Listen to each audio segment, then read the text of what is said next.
नमस्कार दोस्तों, आपका हमारे YouTube चैनल में एक बार फिर से स्वागत है। भगवान विष्णु कहते हैं, गरीबी से मुक्त होना है तो यह 3 बातें किसी को न बताएं। आज हम आपको एक कथा सुनाते हैं जो सुनने मात्र से आपके जीवन में सुख संपत्ति और धन की वर्षा होगी। इस कथा को प्रारंभ करने से पहले भगवान विष्णु जी माँ लक्ष्मी से कहते हैं, यह 3 बातें इंसान को कभी भी किसी को नहीं बताना चाहिए। जो इंसान यह 3 बातें नहीं बताता वह इंसान कभी भी गरीब नहीं रहेगा। फिर माँ लक्ष्मी कहती हैं, हे स्वामी, वह कौन सी 3 बातें हैं जिसे जान लेने से इंसान को कभी भी किसी दुख का सामना नहीं करना पड़ेगा। फिर भगवान विष्णु कहते हैं, देवी, आज मैं पृथ्वी लोक पर एक सन्यासी का रूप धारण करके यह 3 बातें बताने जा रहा हूँ।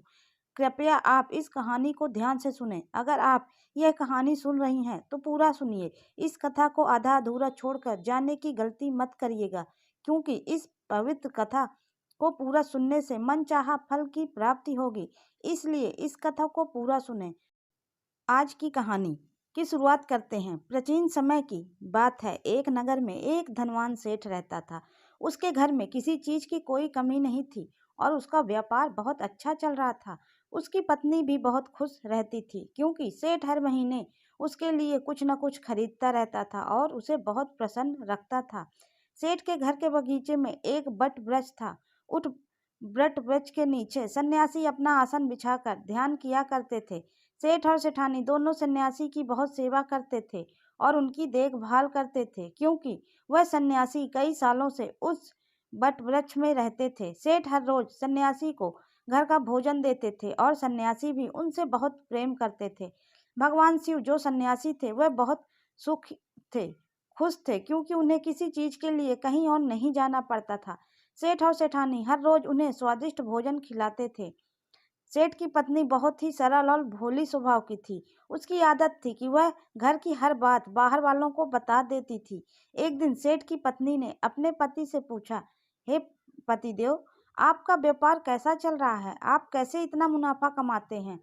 अपनी पत्नी का ऐसा सवाल सुनकर सेठ ने सारी बात अपनी पत्नी को बता दी। सेठ ने कहा, प्रिय, मैं अनाज का धंधा करता हूँ। मैं चंबल की घाटी से अनाज खरीदता हूँ और उसे महंगे दामों में बेच देता हूँ। अपने पति की यह बात जानकर सेठानी बहुत प्रसन्न हुई। उसने सोचा, मेरे पति तो बहुत ही बुद्धिमान हैं। यह बात तो सारे नगर वालों को पता होनी चाहिए कि मेरे पति इतने बुद्धिमान हैं और इतना ज़्यादा धन कमाते हैं। सेठ की पत्नी ने पूरे नगर में यह बात फैला दी कि उनके पति इस तरीके से पैसा कमाते हैं। अब क्या था, नगर के कुछ लोगों को जब यह पता चला कि सेठ किस प्रकार धन कमाता है तो सभी अनाज का धंधा करने लगे। अब नगर के बहुत से लोग अनाज का व्यापार करने लगे। सेठ जो पहले कम दाम में अनाज खरीदता था, अब वही अनाज महंगे दामों पर बिकने लगा। सेठ का धंधा थोड़ा कम चलने लगता है, उसे मुनाफा नहीं होता और धीरे धीरे वह गरीब होता जाता है। सेठ का पूरा धंधा बैठ जाता है। यह देखकर वह बहुत चिंतित और दुखी हो जाता है। एक दिन की बात है। सेठ अपने व्यापार की परेशानी से तंग आकर बगीचे में बैठे थे। तभी वह सन्यासी वहां आते हैं और कहते हैं, सेठ जी, क्या बात है? आज आप कुछ परेशान लग रहे हैं। तब सेठ बताते हैं, हे संत महात्मा, मेरा व्यापार बहुत मंदा चल रहा है। मुनाफा बहुत कम हो गया है। नगर के बहुत से लोगों ने अनाज का धंधा शुरू कर दिया है, जिससे मेरा धंधा बैठता जा रहा है। सन्यासी जी सेठ की बातें सुनकर कहते हैं, सेठ जी, क्या आपने किसी को बताया था कि आप किस प्रकार अपना धन अर्जित करते हैं, किस प्रकार अपनी जीविका चलाते हैं? तब सेठ कहता है, हाँ संत महात्मा, मैंने अपनी यह बात पत्नी को बताई थी। वह मुझसे पूछ रही थी कि आप इतना धन कैसे कमाते हैं। तब मैंने उसे बताया था कि मैं अनाज का व्यापार करके धन अर्जित करता हूँ। अब सन्यासी को सारी बात समझ में आ जाती है। सन्यासी कहते हैं, सेठ जी, आपने बहुत बड़ी गलती कर दी। आपको सेठानी जी से यह बातें नहीं करनी चाहिए थी। आज मैं आपको एक कहानी सुनाता हूँ और इस कहानी के माध्यम से बताऊंगा कि चाहे कितनी भी करीबी इंसान हो, कितना भी आपका अच्छा रिश्तेदार हो, यह 3 बातें कभी किसी को नहीं बतानी चाहिए। इससे गरीबी आपके आसपास भी नहीं भटकेगी। अब सन्यासी जो भगवान विष्णु का अवतार थे, वह अपनी कहानी प्रारंभ करते हैं। सन्यासी कहते हैं, सेठ जी, एक समय की बात है। एक नगर में एक गरीब आदमी रहता है। वह इतना गरीब था कि अपने परिवार के लिए ठीक से भोजन भी नहीं जुटा पाता था। फिर फिर कहते हैं, सेठ जी, गरीबी मनुष्य के लिए एक अपमान जैसा होता है। बिना धन के गृहस्थी और घर चलाना बहुत मुश्किल था। फिर सन्यासी आगे कहते हैं, सेठ जी, वह गरीब आदमी जैसे तैसे अपने घर वालों का पेट पाला करता था। कभी उनको भोजन मिल जाता तो कभी भूखे पेट ही सोना पड़ता था। एक दिन उस गरीब आदमी की पत्नी ने कहा, हमारे पास तो धन ही नहीं है। सुबह को खा लें तो शाम की उम्मीद नहीं है, शाम को खाना खा लें तो सुबह की उम्मीद नहीं है। आखिर ऐसे कब तक चलेगा? मैं जैसे तैसे करके घर चला लूंगी, लेकिन आप धन कमाने के लिए परदेश चले जाइए। इस प्रकार से हमारे परिवार का गुजारा नहीं चलेगा। मनुष्य के पास चाहे कितना ही धन हो, लेकिन अगर उसके पास कोई काम नहीं है तो वह धन भी बेकार होता है। अगर हम कुछ नहीं करेंगे तो अपने बच्चों को कैसे पालेंगे? भूखे मरने से अच्छा है किसी की छोटी मोटी मजदूरी ही कर लें। अब पत्नी के बार बार कहने पर वह गरीब आदमी धन कमाने की आस लेकर घर से निकल पड़ा। वह जंगलों के रास्ते में प्रदेश के लिए रवाना हुआ। चलते चलते वह एक जंगल में पहुंच गया। दूर की यात्रा करके जा रहा था, बेचारा थक चुका था। तो उसने देखा कि आगे एक बरगद का पेड़ है। उस पेड़ की लंबी लंबी शाखाएं थी, उसकी जड़ें जमीन को छू रही थी। शीतल छाया देखकर वह बेचारा गरीब आदमी उस पेड़ के नीचे बैठकर आराम करने लगा। सन्यासी कहते हैं, वह गरीब आदमी बरगद के नीचे आराम से लेटा हुआ था। तभी उसने देखा कि कहीं से एक सांप आया और वह सांप उसी पेड़ पर चढ़ गया। गरीब आदमी उस सांप को गौर से देख रहा था। सोचने लगा कि यह सांप इस बरगद पर क्यों चढ़ रहा है और अब क्या करेगा। तभी उसने देखा कि उस पेड़ की डाल पर तोता और मैना का घोंसला था। घोंसले में तोता और मैना के बच्चे रखे हुए थे। सांप को देखकर तोता और मैना के बच्चे डर के मारे चिल्लाने लगे। वह गरीब आदमी देखते ही समझ गया कि यह दुष्ट सांप इन बच्चों को खाने आया है। सोचने लगा कि मैंने तो इन बच्चों को देख लिया, अगर मैं अब इन्हें नहीं बचाता तो मुझे बहुत बड़ा पाप लगेगा। बच्चे तो बच्चे ही होते हैं, चाहे वह इंसान के हों या किसी पक्षी के। बच्चों की हमेशा रक्षा करनी चाहिए। उधर एक सर्प उन बच्चों के पास पहुंच गया जाता है। तभी वह गरीब आदमी उठता है और फटाफट बरगद के पेड़ पर चढ़ जाता है। उसने उस सर्प को मार गिराया और नीचे फेंक दिया, फिर उसी बरगद के नीचे आकर लेट गया। तोता और मैना के बच्चे अपनी रक्षा करने वाले उस गरीब आदमी को मन ही मन बहुत दुआएं देने लगे।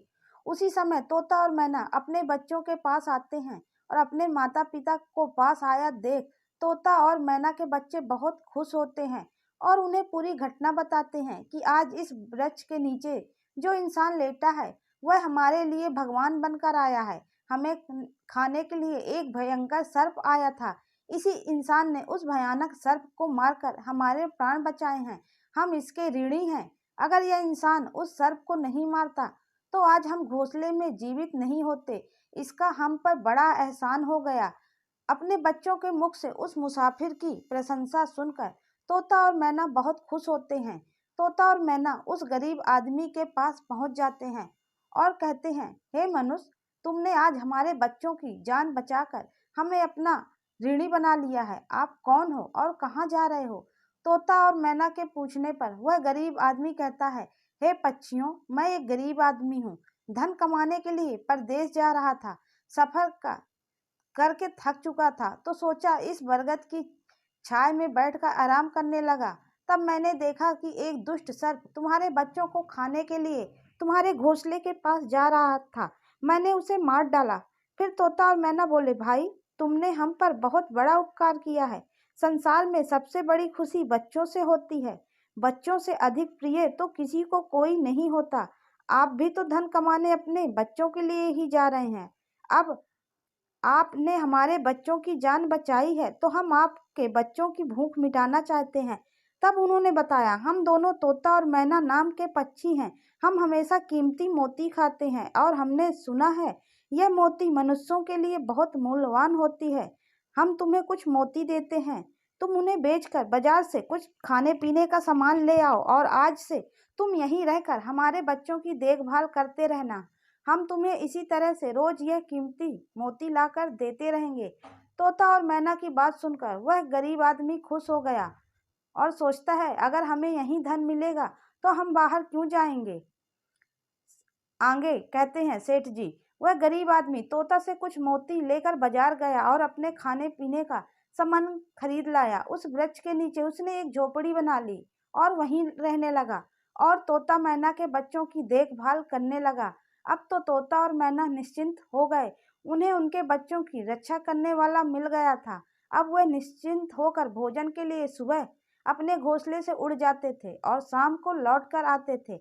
अपने बच्चों को घोंसले में सुरक्षित देखकर वह बहुत खुश होते थे और उस गरीब आदमी का धन्यवाद करते थे और उसे कुछ मोती ला कर देते। इस तरह धीरे धीरे तोता और मैना की नौकरी करते हुए उस व्यक्ति को 2 महीने बीत गए थे। इधर तोता और मैना के बच्चे भी बड़े हो गए थे। अब उस गरीब आदमी को अपनी पत्नी और बच्चों की याद आने लगी। एक दिन उसने तोता और मैना से कहा कि हम अपने घर जाना चाहते हैं, पता नहीं हमारी पत्नी और बच्चे कैसे होंगे। तब तोता और मैना बोले, भाई अब तुम निश्चिंत होकर अपने घर जाओ और अपने बच्चों के साथ रहो। हमारे बच्चे भी अब उड़ने के काबिल हो गए हैं, अब हमें कोई भय नहीं है। तुम अपनी पत्नी और बच्चों को देखो, कभी तुम्हें हमसे मिलने का मन हो तो इसी स्थान पर आ जाना। इतना कहकर तोता और मैना उस गरीब आदमी को ढेर सारे मोती और दे देते हैं।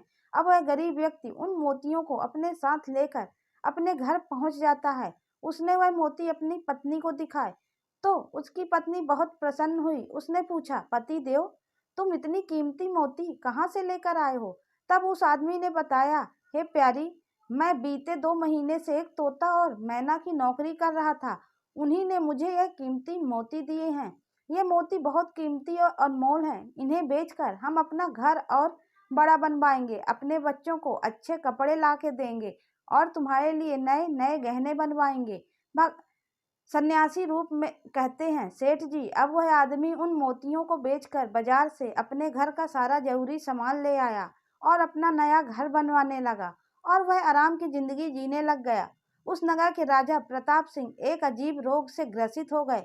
नगर में दूर दूर से बड़े बड़े वैद्य राज को देखने आए और अपने अपने तरीके से इलाज शुरू कर दिया, लेकिन राजा के स्वास्थ्य में कोई सुधार नहीं हुआ।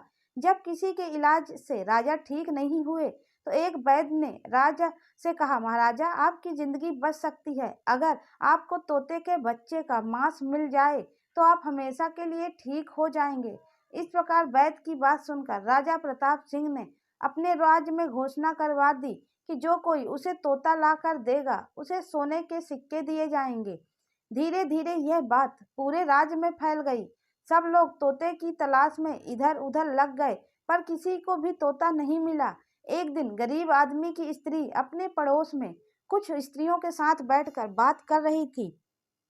कुछ गृहस्थी की बातें हो रही थी। बातों ही बातों में तोते की चर्चा छिड़ गई। एक स्त्री बोली, बहन, क्या तुम्हें पता है कि राजा साहब ने तोते का बच्चा लाने का आदेश दिया है। तोता लाना कोई आसान काम नहीं है। जब गरीब आदमी की पत्नी ने सुना कि राजा साहब बीमार हैं और उन्होंने घोषणा की है कि जो कोई उन्हें तोता का बच्चा ला कर देगा उसे सोने के सिक्कों से माला माल कर देंगे, यह सुनकर उस गरीब आदमी की पत्नी ने कहा, अरे बहन, तोता लाना कौन सी बड़ी बात है। मेरे पति 2 महीने तोता और मैना की नौकरी करके आए हैं, वह एक नहीं कई तोते ला सकते हैं। इतना कहने के बाद वह घर चली गई। नगर की स्त्रियों ने उसकी बात सुनी और अपने पतियों से बताई। धीरे धीरे यह बात पूरे नगर में फैल गई। राजा ने भी सुना कि उनके राज्य में एक व्यक्ति है जो तोता और मैना के पास नौकरी करके आया है। राजा ने अपने सैनिकों को आदेश दिया कि उस आदमी को पकड़ कर लाएं और उससे कहें कि वह तोता का बच्चा ला कर दे। राजा ने कहा, इसके बदले हम तुम्हें मुँह मांगा इनाम देंगे। यह सुनकर वह आदमी घबरा गया और बोला, महाराज, आप मेरे प्राण ले लो, पर मैं आपको तोता का बच्चा लाकर नहीं दे सकता। मैंने तो उसकी जान बचाई थी। एक रक्षक भक्षक कैसे बन सकता है। उसके इनकार करने पर राजा प्रताप सिंह बहुत नाराज हुए और बोले, अगर तुमने हमारी बात नहीं मानी और तोता का बच्चा लाकर नहीं दिया तो हम तुम्हारी पत्नी और बच्चों को मरवा देंगे। सन्यासी कहते हैं कि मनुष्य सबसे ज्यादा कमजोर तब पड़ता है जब उसके बच्चों की सुरक्षा की बात आती है। ऐसे में वह कुछ भी करने को मजबूर हो जाता है। राजा की बात सुनकर वह गरीब आदमी बहुत घबरा गया। उसने सोचा कि अब मुझे किसी भी तरह तोते का बच्चा लाकर राजा को देना ही होगा। वह घर आया और अपनी पत्नी को डांटने लगा, तुमने यह क्या कर दिया? तुम्हें बिल्कुल भी समझ नहीं है हम क्या करते हैं और कहाँ जाते हैं? तुमने यह बातें नगर की स्त्रियों से क्यों कही? धीरे धीरे यह बात राजा प्रताप सिंह तक पहुंच गई। अब बताओ मैं क्या करूं? जिन तोता और मैना ने हमें खाने को भोजन, रहने को नया घर और पहनने को अच्छे कपड़े दिए, मैं उनके साथ गद्दारी कैसे कर सकता हूँ? तुमने यह बात उन महिलाओं को बताकर बहुत बड़ी भूल की है। वह व्यक्ति कहता है, अपने घर की कुछ बातें दूसरों से कभी नहीं कहनी चाहिए। पहली बातें, आपके घर में कितना धन है और आपकी कमाई का स्रोत क्या है, यह बातें दूसरों से कभी नहीं बोलनी चाहिए। दूसरी बातें, घर में आपसी प्रेम की बातें, पति पत्नी के प्रेम की बातें बाहर वालों के सामने नहीं करनी चाहिए। तीसरी बातें, आपसी लड़ाई झगड़े, मतभेद, मान अपमान की बातें कभी दूसरों के सामने नहीं करनी चाहिए, वरना लोग हमारी गुप्त बातें जानकर, हमारी कमजोरी को समझकर हमारा फायदा उठाते हैं। चौथी बातें, अपनी कमजोरी दूसरों के सामने न बताएं और अपनी उन्नति का राज किसी को न बताएं। जिन बातों के कहने से आपके परिवार पर दुख आ सकता है, वह बातें कभी बाहर नहीं करनी चाहिए। खासकर उन बातों को अपनी स्त्री से न कहें जिन बातों से घर की मान प्रतिष्ठा नष्ट हो सकती है, परिवार पर संकट आता हो, किसी की जान जाती हो, परिवार में फूट पड़ती हो या अपने रिश्ते खराब होते हों, क्योंकि कहते हैं स्त्रियों के पेट में इस तरह की बातें नहीं पचती।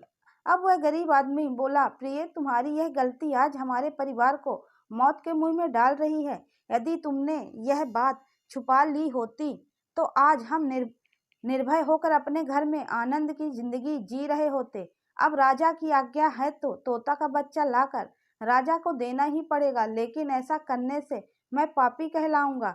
जिन बच्चों की मैंने इतनी देखभाल की, जिन्हें मैंने मरने से बचाया, अब मैं उन्हें किस प्रकार मौत के मुंह में डाल सकता हूँ? पत्नी कहने लगी, पति देव अब जो भी हो, लेकिन हमें अपनी और बच्चों की जिंदगी बचानी है तो आपको यह पाप करना ही पड़ेगा। अब तो वह आदमी बड़ा लाचार हो गया। वह गरीब आदमी जंगल की ओर चल पड़ा जहाँ वह तोता के बच्चों की देखभाल करता था। उधर जब तोता और मैना और उनके बच्चों ने उस गरीब आदमी को अपने पास आता हुआ देखा तो वह बड़े खुश होने लगे। अपने बच्चों को अत्यंत खुश देखकर तोता और मैना कहने लगे, अरे बच्चों, तुम इतने खुश क्यों होने लगे? वह तो तुम में से किसी एक को लेने आ रहा है। तुम में से कौन है जो आज उसके साथ जाकर उसकी और उसके बच्चों की जान बचाएगा? फिर तोता कहता है कि बच्चों, लेकिन एक बात याद रखना, तुम में से जो भी उसके साथ जाएगा वह कभी लौट कर नहीं आएगा। वह नगर के राजा का भोजन बन जाएगा।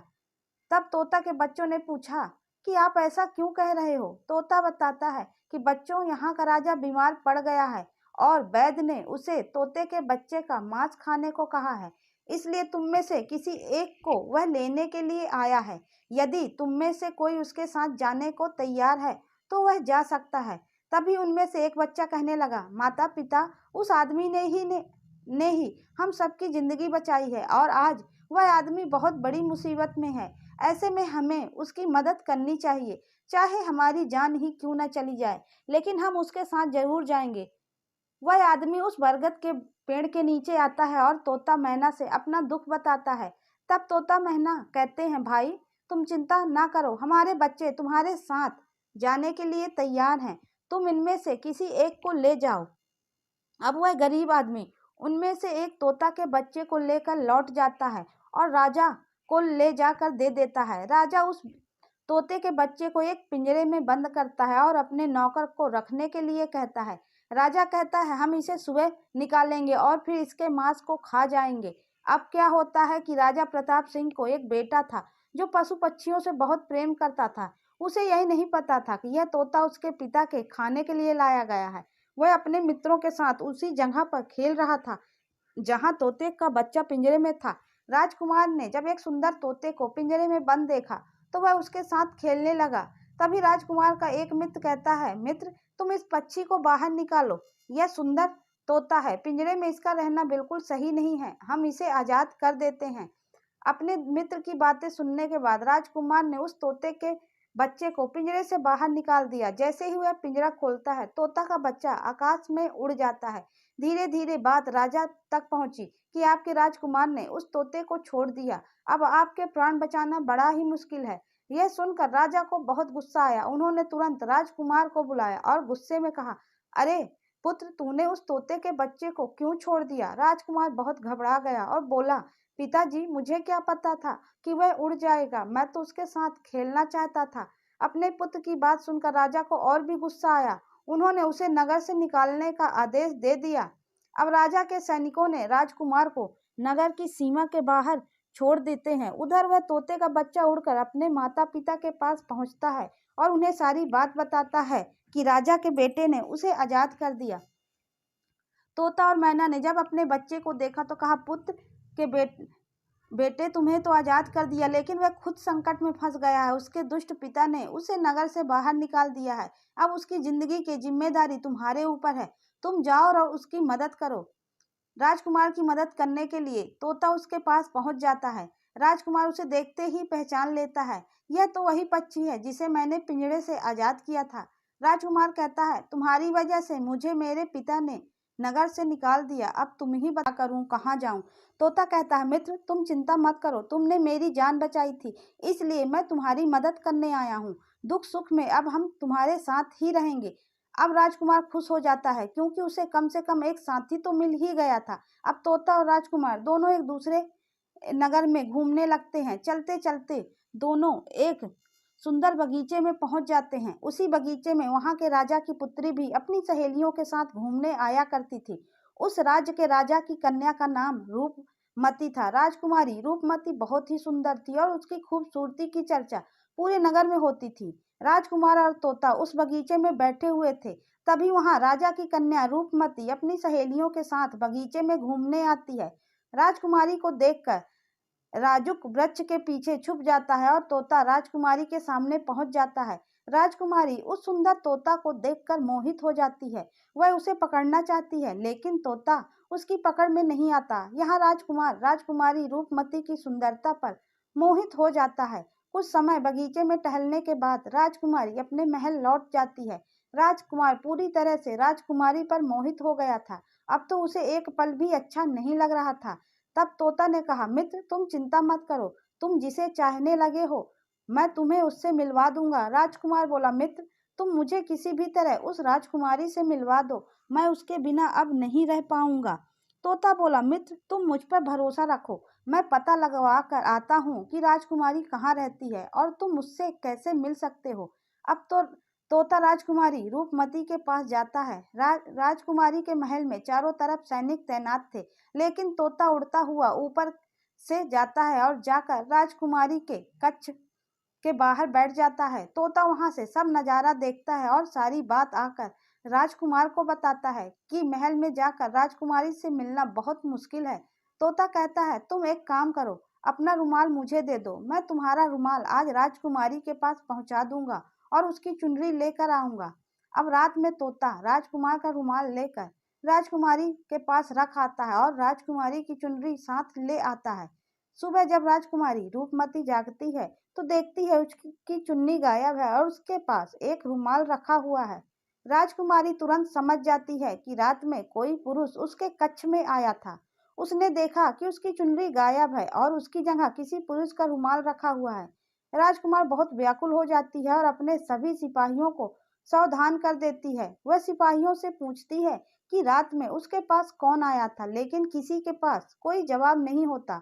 अब राजकुमारी के कक्ष की सुरक्षा और बढ़ जाती है। अगली रात फिर से तोता राजकुमारी के कक्ष में जाता है और अपने मित्र द्वारा लिखी हुई चिट्ठी को राजकुमारी के पास रख आता है। अगले दिन जब राजकुमारी जागती है और चिट्ठी पढ़ती है तो उसमें लिखा होता है कि राजकुमारी, मैंने जब से तुम्हें देखा है तब से मैं तुम्हारा हो गया हूँ। मैं तुमसे विवाह करना चाहता हूँ। अगर तुम्हें मुझसे मिलना है तो तुम अपने बगीचे में आ जाना। मैं तुम्हें वहां मिलूंगा। अब राजकुमारी अपनी सहेली को लेकर बगीचे में जाती है, लेकिन वहां उसे कोई पुरुष नजर नहीं आता। वहां तो सिर्फ वही तोता घूम रहा होता है जिसे उसने उस दिन देखा था। तोता राजकुमारी से कहता है, राजकुमारी, तुम जिसे देख रही हो मैं तुम्हें उससे मिलवा सकता हूँ, लेकिन पहले तुम मुझे वचन दो कि तुम यह बात अपने पिता से नहीं कहोगी और मेरे मित्र को बंदी नहीं बनवाओगी। राजकुमारी ने वचन दिया कि वह उसे बंदी नहीं बनाएगी। उस मुझे उससे मिलवाओ, मैं भी देखना चाहती हूँ कि वह कौन है जो इतने सख्त पहरे के बावजूद भी मेरे कक्ष में पहुंच गया। तब तोता ने अपने मित्र राजकुमार को बुलाया। राजकुमार भी देखने में बहुत सुंदर था। उसकी सूरत देखकर राजकुमारी भी उस पर मोहित हो गई। तब राजकुमार आता है और राजकुमारी के पास बैठकर बड़े ध्यान से उसके सुंदर चेहरे को निहारने लगता है। राजकुमारी ने पूछा, तुम कौन हो और इतने कड़े पहरे के बाद भी तुम मेरे कक्ष तक कैसे पहुंच गए? राजकुमार बोला, प्रिय, जब दिल में प्रेम होता है तो कोई भी कार्य असंभव नहीं होता। तब से जब से मैंने तुम्हें देखा है तब से मैं तुम्हें प्रेम करने लगा हूँ और तुमसे विवाह करने की इच्छा रखता हूँ। जब राजकुमारी ने पूछा कि तुम कौन हो, कहाँ से आए हो, तब राजकुमार ने अपनी पूरी कहानी उसे सुनाई। राजकुमार की कहानी सुनने के बाद राजकुमारी के मन में उसके लिए सहानुभूति हो गई। अब तो रोजाना राजकुमारी रूपमती उस राजकुमार से मिलने उस बगीचे में आया करती थी। एक दिन राजकुमारी ने कहा, राजकुमार, मेरे पिता तुम्हारे साथ मेरा विवाह कभी नहीं करेंगे, इसलिए मैं तुम्हारे साथ भाग चलती हूँ और कहीं दूसरी जगह चलकर हम अपना विवाह कर लेंगे और आनंद पूर्वक रहेंगे। अब वही होता है। राजकुमार और राजकुमारी के साथ घोड़े पर सवार होकर भाग जाती है और काफी दूर जाने के बाद वह एक झोपड़ी बनाते हैं और विवाह करके दोनों साथ रहने लगते हैं। दोनों को रहते रहते बहुत समय बीत जाता है और वह तोता भी उन्हीं के साथ रहता है। सन्यासी कहते हैं, सेठ जी, उस ही राजकुमारी की झोपड़ी में किसी तरह से आग लग जाती है और उसी आग को बुझाने के चक्कर में उस तोते का एक पंख जल जाता है। तब तोता ने कहा, देखो मित्र, अब आप अपने घर चले जाइए। अब आपके पिता का गुस्सा भी शांत हो चुका होगा। अब आपके पिता आपसे कुछ नहीं कहेंगे। जब वह आपको अपनी बहू के साथ देखेंगे तो वह आपको माफ कर देंगे। मेरा तो एक पंख जल गया, अब मैं उड़ नहीं सकता हूँ, इसलिए मैं कुछ दिन तक यहीं रहकर अपने पंख उगने का इंतजार करता हूँ। जब मेरा पंख दोबारा उग जाएगा तो मैं आपसे मिलने के लिए जरूर आऊंगा। इस प्रकार से वह दोनों, राजकुमार और उसकी पत्नी, अपने नगर के लिए चल देते हैं। चलते चलते रास्ते में एक नदी पड़ती है। उस नदी पर एक नाविक नाव चलाता था। राजकुमार अपनी पत्नी को लेकर नाव में बैठ जाता है। जैसे ही नाव नदी के बीच में पहुंचती है तो राजकुमार देखता है कि एक चूहा बार बार नाव पर चढ़कर आता है, लेकिन वह नाविक उसे हटाकर नदी में गिरा देता है। कई बार उस चूहे को नाविक ने हटा देता दिया। तब राजकुमार कहने लगा, अरे यह बेचारा इस प्रकार से तो जल में डूबकर मर जाएगा। इसे अपने प्राणों की रक्षा करने के लिए इस नाव पर चढ़ रहा है, इसे चढ़ जाने दो। तब राजकुमार ने नाविक से कहा कि आप इस चूहे को चढ़ जाने दो। राजकुमार के कहने पर उस नाविक ने उस चूहे को अपनी नाव पर चढ़ जाने दिया। जैसे ही चूहा नाव के अंदर गया, वह अंदर जाकर छुप गया। थोड़ी देर बाद उन्होंने देखा कि नाव के अंदर धीरे धीरे पानी आने लगा। उसी चूहे ने नाव को काटकर उसमें छेद कर दिया था, जिससे नाव में पानी भरने लगा। जब नाव में पानी बढ़ने लगा तो नाव पानी में डूबने लगी। धीरे धीरे जब नाव पूरी तरह डूब गई तो उसी समय राजकुमारी और राजकुमार पानी में बहने लगे। पानी के बहाव से राजकुमार बहुत दूर पहुंच गया और राजकुमारी रूपमती उसी पानी में बहती हुई राजा के बगीचे में जा पहुंची। बगीचे में रहने वाला माली जब राजकुमारी को बेहोश अवस्था में नदी के किनारे पड़ा देखता है तो वह जाकर राजा को यह खबर देता है। राजा जब सुंदर लड़की को देखता है तो वह उस पर मोहित हो जाता है और सुंदर राजकुमारी को देखकर उसे अपने महल में ले आता है और राजवैद्य से उसका इलाज करवाता है। कुछ दिन बीतने के बाद जब वह राजकुमारी ठीक हो जाती है तो एक दिन वह देखती है कि राजा उसके करीब खड़ा है। राजा ने पहले ही राजकुमारी रूपमती के चेहरे को निहार रखा था। अब वह राजकुमारी से विवाह करना चाहता था। राजा कहने लगा, हे राजकुमारी, तुम्हारा भी इस दुनिया में कोई नहीं है। अब तुम हमारी पत्नी बन जाओ, तुम हमारी रानी बन जाओ और हमारे महलों में बड़े आराम के साथ तुम रहो। राजकुमारी रूपमती बहुत ही बुद्धिमान थी। उसने अपने मन में विचार किया, यदि वह इस समय राजा को विवाह करने से मना करती है तो राजा उसके साथ जबरदस्ती करेगा। इसलिए उसने राजा से कुछ दिनों के लिए समय मांग लिया। रूपमती बोली, राजा साहब, थोड़े दिन ठहर जाओ, उसके बाद मैं आपसे विवाह कर लूंगी। अब राजकुमारी उसी राजा के महल में रहने लगी और गरीब असहाय लोगों को भोजन करवाने लगी। उधर अब क्या होता है, उधर जो उसका पति राजकुमार जो पानी में बह गया था, वह बेचारा मुसीबत का मारा इधर उधर घूमता हुआ उसी जगह पर भोजन की तलाश में पहुंच जाता है।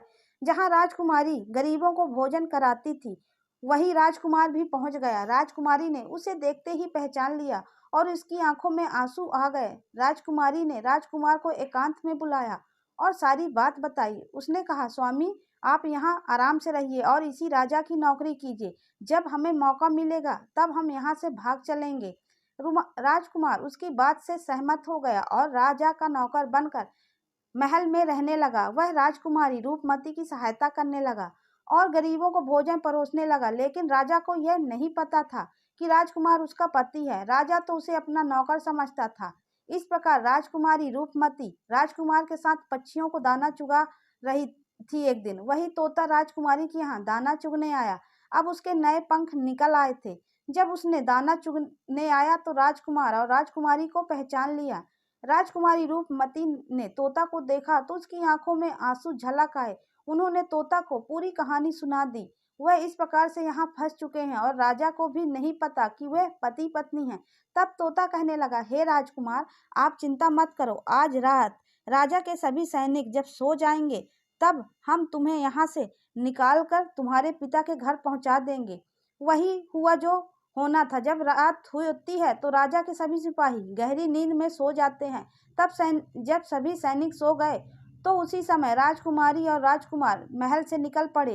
रात के अंधेरे में वे राजकुमार अपने पिता प्रताप सिंह के राज में पहुंच गया। राजकुमार अपनी पत्नी को साथ लेकर अपने पिता के पास पहुंचा। उन्हें देखकर राजकुमार का पिता बहुत प्रसन्न हुआ। उसे अपनी करनी का पश्चाताप हुआ था कि उसने अपने पुत्र को नगर से निकालकर बहुत बुरा किया। वह बार बार अपने पुत्र से क्षमा मांगता है। तब राजकुमार ने बताया, हे पिताजी, मेरी रक्षा उसी तोते ने की जिसे आप मार कर खाना चाहते थे। उसी ने मेरे प्राण बचाए और मुझे शत्रुओं से छुटकारा दिलाया। राजकुमार के मुख से तोते की बात सुनकर राजा बहुत प्रसन्न हुआ और उसी दिन से राजा ने प्रण किया कि आज से हमारे राज्य में कोई भी पशु पक्षियों को नहीं मारेगा और सभी लोग उन्हें दाना देंगे। प्रिय श्रद्धालु, इतनी कहानी सन्यासी जी ने सेठ को सुनाया और बताते हैं कि देखा सेठ जी, इस प्रकार कुछ बातें बताने पर जीवन में घोर संकट आ सकती है, इसलिए यह बातें किसी को नहीं बतानी चाहिए। जैसे आपने अपनी पत्नी को बताया कि आप किस प्रकार धन अर्जित करते हैं और आज आपका व्यापार खतरे में है। सेठ जी को अपनी गलती का एहसास होता है और वह अपनी पत्नी को समझाते हैं कि तुम इन बातों को किसी को मत बताया करो। फिर हे देवी, हमारी आज की यह कहानी यहीं समाप्त होती है। विष्णु जी बोलते हैं, यह कहानी सुनकर आपको समझ में आ गया होगा कि कौन सी बातें किसी को नहीं बतानी चाहिए। माँ लक्ष्मी विष्णु जी की बातें सुनकर प्रसन्न हो जाती हैं। आपको यह वीडियो कैसा लगा प्लीज़ कमेंट्स करके ज़रूर बताइएगा। अगर स्टोरी अच्छी लगी है तो प्लीज़ लाइक कीजिए और चैनल को सब्सक्राइब कीजिए। आप लोग स्टोरी सुनने के बाद ना तो चैनल सब्सक्राइब करते हैं ना ही लाइक करते हैं, तो प्लीज़ चैनल को लाइक और सब्सक्राइब करना बिल्कुल ना भूलें। तब तक के लिए नमस्कार।